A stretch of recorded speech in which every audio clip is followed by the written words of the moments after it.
Welcome back to another episode of FlashPoint, and today we're asking the question, what the hell happens now?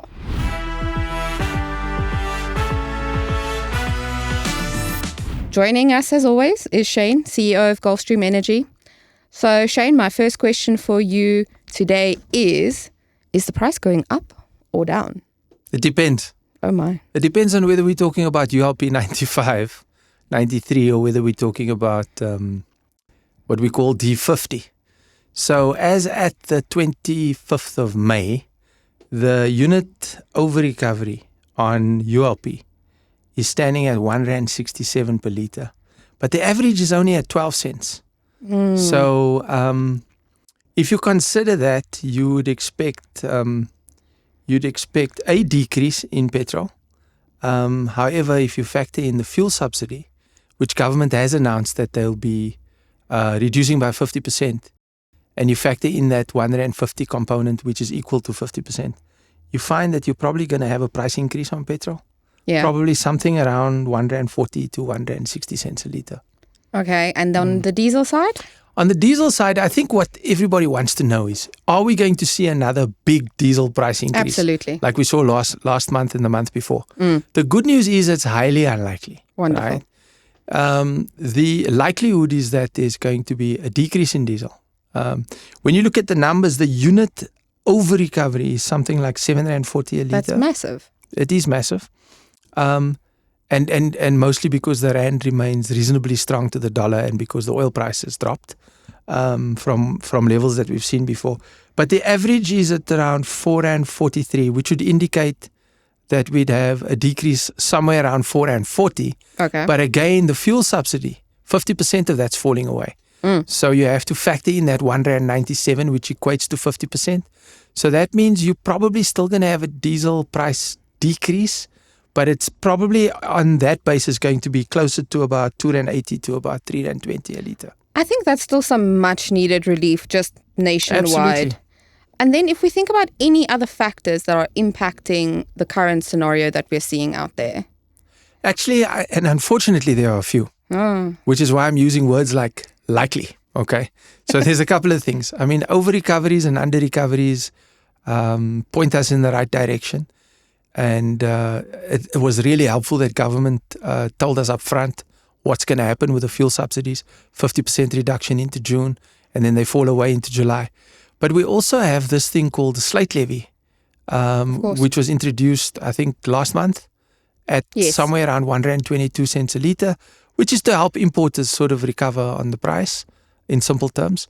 And we're not 100% sure what happens with the slate levy because it is possible. We know that the overall slate balance is negative by billions of rands.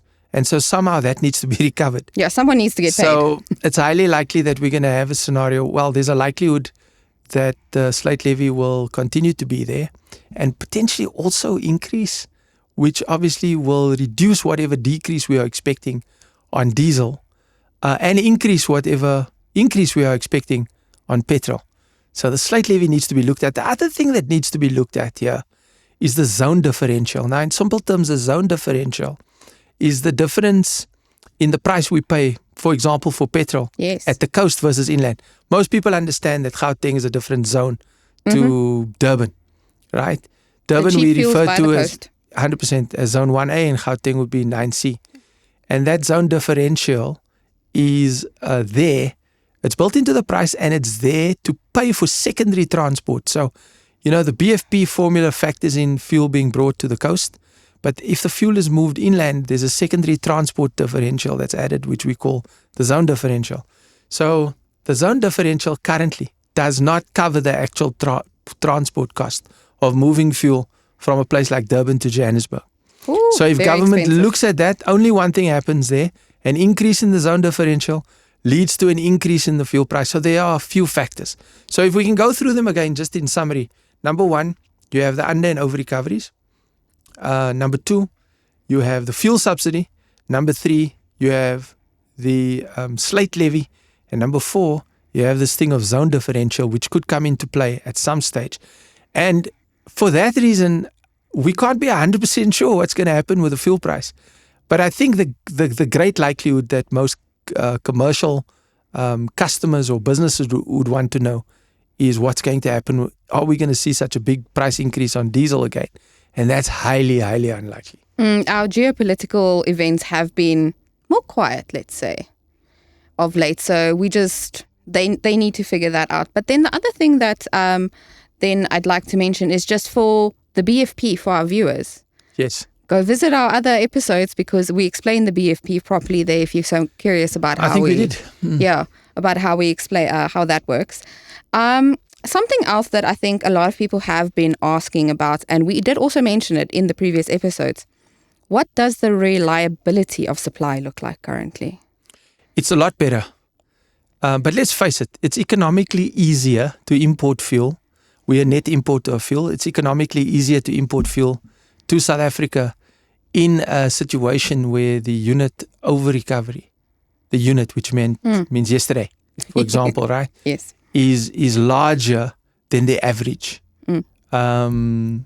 So I think we are seeing imports being encouraged, but I think people have also made, or oil companies or importers have also made alternative plans, because now we know there's difficulty in bringing product through the Strait of Hormuz. Yes, there has been a bit of. So I think the combination of that has helped the supply side in the market. So the good news, I think, for commercial customers or for businesses is fuel certainly is more freely available, and we expect to see that into June and into July as well.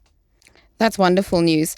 Then I think my last question for today is one that is more of a forward-looking one.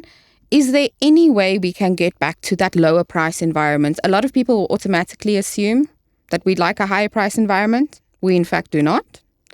Tell us how, or if there is a possibility of getting back to that lower price environment.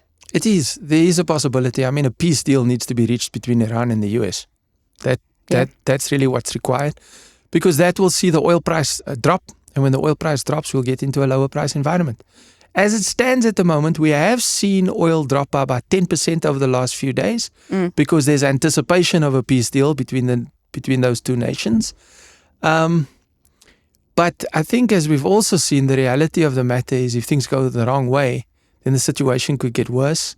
I think the likelihood, though, because you have the blockage of the Strait of Hormuz essentially by Iran, and you have a blockade south of that by the US, is that scenario is unsustainable for both countries, and something has got to give.